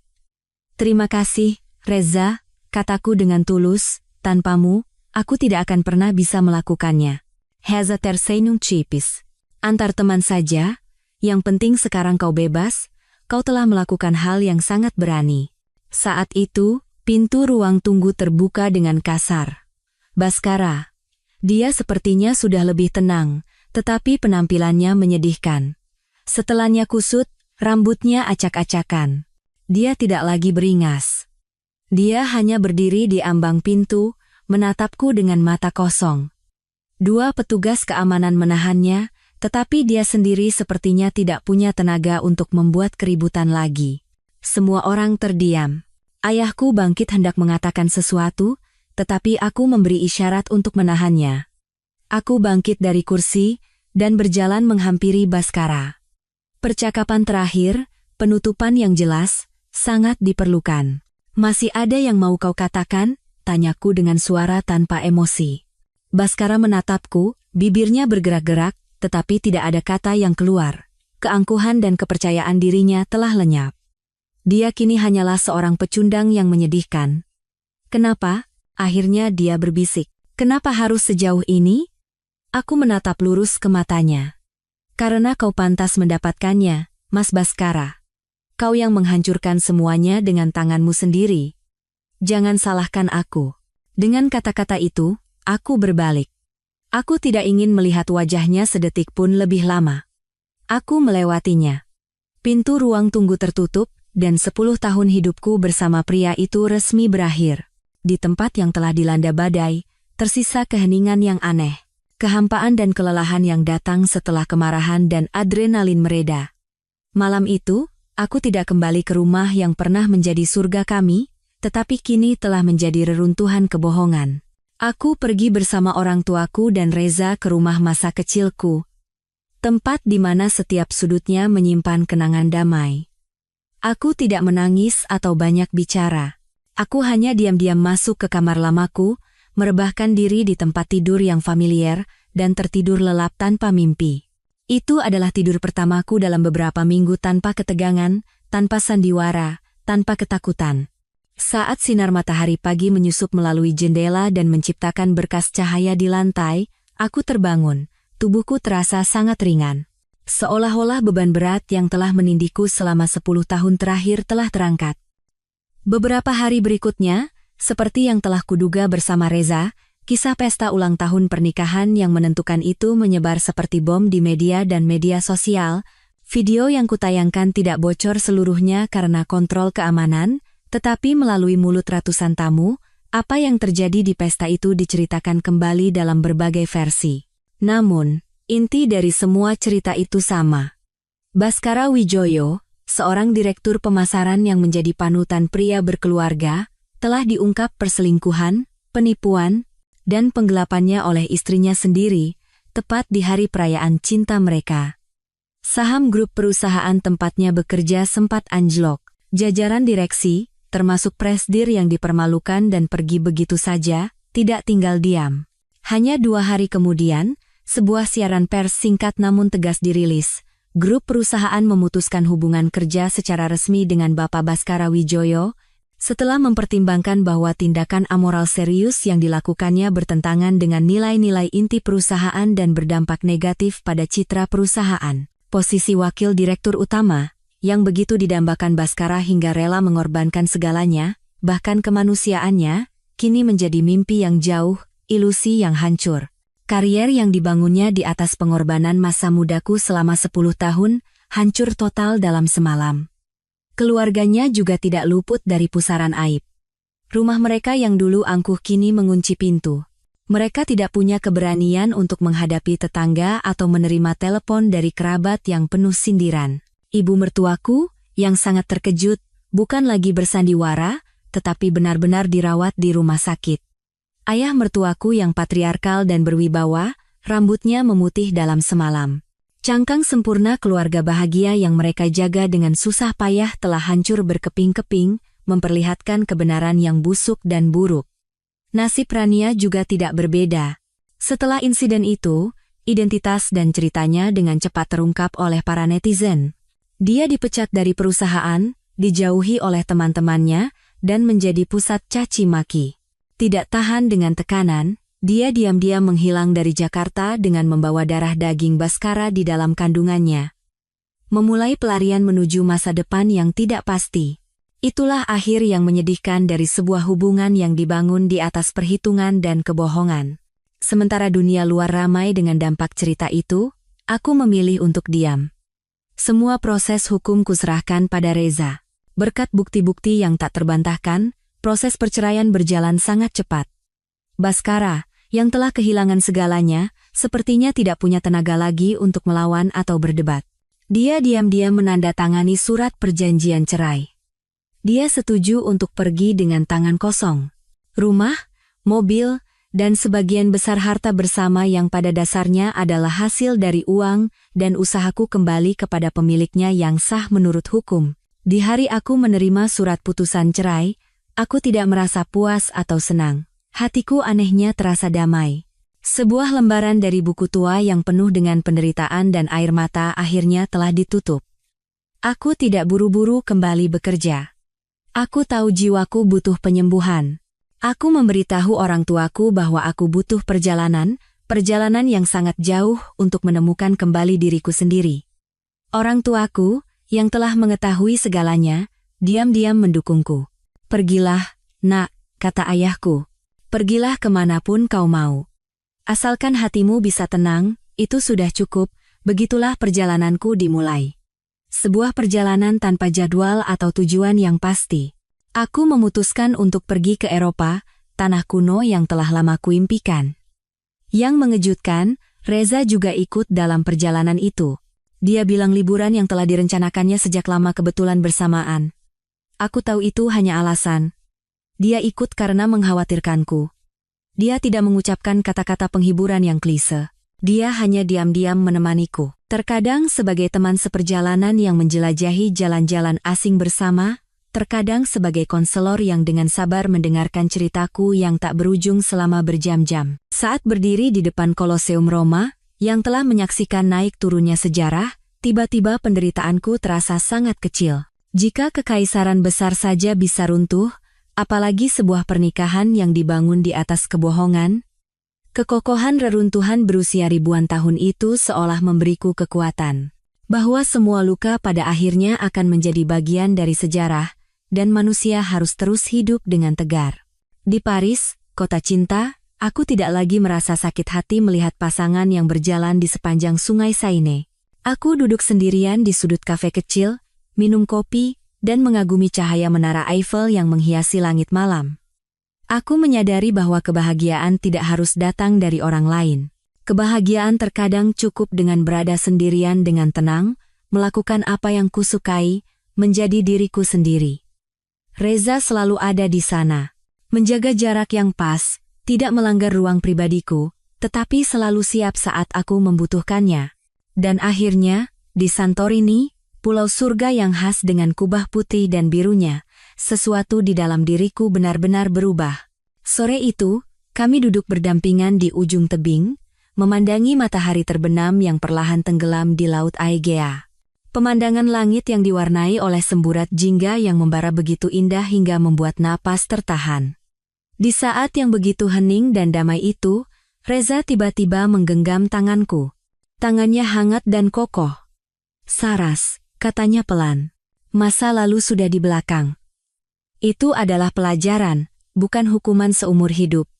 kau punya keberanian untuk mengakhirinya. Sekarang, kau juga punya keberanian untuk memulai babak baru. Aku menatap matanya. Mata yang tulus, hangat, dan penuh kepercayaan. Di dalam matanya, aku melihat rasa hormat, pengertian, dan kasih sayang yang dalam yang selama ini coba disembunyikannya. Aku tidak langsung menjawab, hanya menggenggam tangannya lebih erat. Air mata kembali mengalir, tetapi kali ini adalah air mata kelegaan, rasa terima kasih, dan harapan yang baru tumbuh.